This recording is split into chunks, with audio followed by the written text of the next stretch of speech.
Standing by as we get ready for opening day on Thursday. We are joined by the CEO of the San Diego Padres, Erik Greupner. Erik, happy opening week to you. It's always good to have you back here on 97.3 The Fan.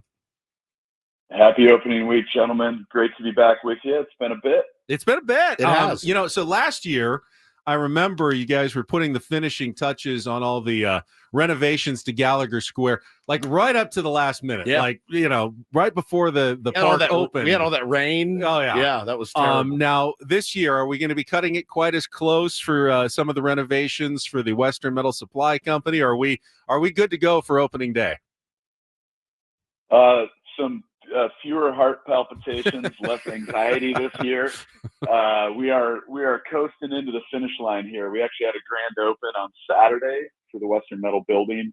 Great event. It was really awesome to have some of our fans out and give them an opportunity to witness the new team store, the completely renovated Bud Loft, transformed rooftop. Those two spaces are now connected. We cut a sunroof in the top of the Western Metal Building, built a grand staircase, and now we can have groups of 1,000 or more that can come out for private events and games and be in that space that's kind of tied together. So yeah, everything's pretty much done. Some punch list stuff. You always have little finishing touches 72 hours out, but we're going to be ready to rock. 1:10 p.m. on Thursday, opening day against the Braves. Their season was ended at Petco Park in the postseason last year, so I know they're going to come back and healthier and hungry, and so it should be a great 4-game opening series against two really good teams that I expect may be playoff teams this year and competing for a World Series championship out of the National League. So hope fans get an opportunity to come out to one of those 4 games, and if not, we've got plenty of additional options coming up with the season underway. And you talk about heart palpitations, Erik. It's one of those things. It's that thing that accompanies a baseball season. And, you work yourself in a tizzy about who's playing where and who made the team and who didn't. And are we going to let this guy go or that guy go? And, the hope has been springing eternal, though, in San Diego. And I think it probably comes with the weight of expectations, right? After a great season last year that, and I've never asked you how you felt about this, but we've spent a lot of the offseason talking about how the Dodgers were like, actually, every other team was really easy to beat. It was the Padres that were worried. And I haven't been able to reconcile that. How do you, as the CEO, how have you done with that this offseason? Yeah, it's been tough, right? I mean, on one hand, you take it as a compliment. On the other hand, it reminds you of how close this team was last year to breaking through and winning the first World Series championship in the history of San Diego. Yeah. And that is, make no mistake, that's our goal. And that remains the same. It hasn't changed one bit. Every morning we wake up, we are more driven than ever to figure out how to win a World Series championship for our fans and for the city.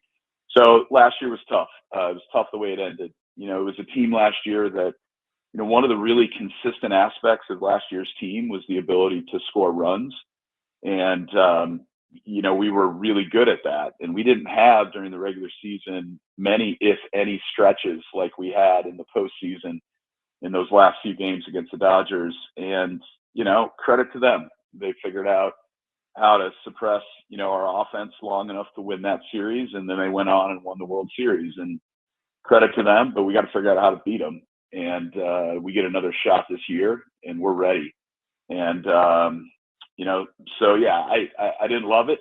I didn't love, it didn't make me feel great at the end of the day that it was a compliment. I think it was a genuine, sincere compliment. And Sure. There's a ton of respect between our two franchises. It's a great Southern California rivalry that really over the last several years has been elevated above even that of the Red Sox Yankees in the sport of baseball. And all eyes have been on Southern California, even when we began the season last year in Seoul, Korea against each other. We got the better of them during the regular season, but that doesn't mean a thing if you can't get past into the postseason. So we're going to try to figure out how to do both this year. Talking to Padres CEO Erik Greupner. And Erik, biggest change to the Padres front office this offseason, the approval of a new control person in John Seidler. Now, saw the one interview that he did during spring training, but for fans who are wondering, you work closely with him. I think they want to know, who is John Seidler? What can you tell us about him? We got to know and love his brother Peter, obviously, over the years. What can you tell us about John? Yeah, John is a huge baseball fan. He's a huge Padres fan. He and his wife Lori moved to San Diego. This is their home. They were at a lot of games over the last, really decade plus. He's been a part of the ownership group since 2012. Obviously, been more in the background, supporting, his brother Peter over all those years. The oldest sibling in what is a very large Seidler family, and somebody who had a tremendous amount of respect from Peter. And I've really grown to respect and love working with John as well. And so I think Kevin Acey wrote a really great piece that kind of profiled the substance of who John is. But John's not about John. John's about the Padres. John's about us trying to put a consistently winning team on the field and break through and win our first World Series championship. He shares Peter's vision. He understands Peter's vision. He's stepping in with a high level of comfort and experience with the current leadership team, having been a part of the ownership group since 2012, and really completely aligned with what we've been doing for the last several years and what we want to continue to do, which is put a winning playoff caliber and championship caliber team on the field every year. So, I think if the fans have enjoyed what's been going on the last few years with the Padres, it's going to be more of the same. And I think the calling card for John's leadership style is quiet confidence, hard work, smart, very experienced business executive. And I think we're really fortunate that he is able to step in and really, have a seamless transition. It's got to be daunting too for, to take over in the shoes of Peter Seidler. I know they share the same last name and the same vision and all that, but it does have to be daunting because at the end of the day, people are going to be coming to him saying, no, we need to spend X to get X. How do you feel that's going to go moving forward? We were just talking about a little bit over the luxury tax, the second level right now. Erik, when you guys look at, hey, I know you have to have a plan many years down the road, but when you look at it right now, do you foresee the Padres staying competitive payroll-wise? That's certainly the plan. We had a long-term plan that we initiated years ago, and we're exactly where we had hoped to be in terms of payroll this year. And that was a plan that was developed under Peter's leadership, and we've been executing against it consistently for the last several years. And we're going to continue to execute against that plan. Tomorrow's not guaranteed to any of us in any aspect or regard, including, a continued level of fan support that we've had and really benefited from these last several years. Our fans, just want to pause there and make sure this message gets across loud and clear. We have the best fans in baseball. We could not be more grateful for our fans for the level of support that they've brought, the passionate energy and electric environment that they create at Petco Park. And we absolutely want to put everything that we can into this team from a payroll perspective every year with the goal of remaining as competitive as possible and winning a World Series championship. So, what is that going to look like in the years to come? I hope it continues to go to form and continues to be consistent with the plan that we've set to remain competitive year in and year out. I think we have everything that we need to be able to do that, but we've got to continue to execute. We've got to put a team on the field that can play winning championship caliber baseball. We've got to continue to deliver an exceptional fan experience at Petco Park. We've got to continue to grow our business in a lot of different areas, increasingly outside the four walls of the ballpark with our events business, which is a big part of our ability to support payroll. And, we've got to execute at a really high level. That's on us. And then we hope, and I do expect, that our fans are going to continue to support this team. And as long as we get that love and support, and as long as we execute well, I think we can continue to be a very competitive team year in and year out. That's the plan. That's the intention. But we got to work for it. And we need the continued support of our fans. And I expect that we will get that. Now, well, the fans are doing their part, Erik, for sure. But that's only part of the revenue equation in baseball. We all know that TV money is another big factor. Some teams have a lot, others don't. So what's the update on the Padres in terms of a TV deal where fans are going to be able to see the games this year? And if you see any of that changing between, the big discrepancies between teams like the Dodgers and Mets versus, smaller market clubs like the Padres? Yeah. So two-part question. Let me take it in both parts. Start with the update going into opening day. We expect that our games are going to be available on all of the local cable, satellite, streaming options that we had available last year. When we moved to MLB Media, that was a huge silver lining in the cloud of, RSN bankruptcy that led us to that point. And the silver lining is that for the first time, we had a streaming option in market without local market blackout. And we led all Major League Baseball teams last year with over 47,000 paid subscribers. So I think that's proof positive. And in our market, that's a product type that our fans highly value. They love the flexibility of a month-to-month commitment and the ability to watch Padres games without a local market blackout, with the exception of, national TV games that are picked up.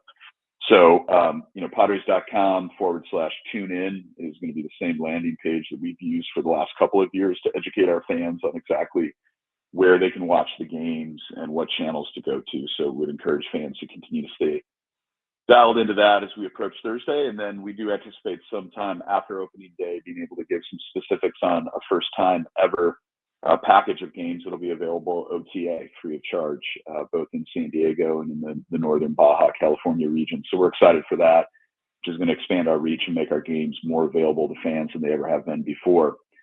Sort of the larger question that you posed regarding where do we go as an industry with, as you appropriately observe, a huge discrepancy between the media revenue that's generated in some local markets versus others.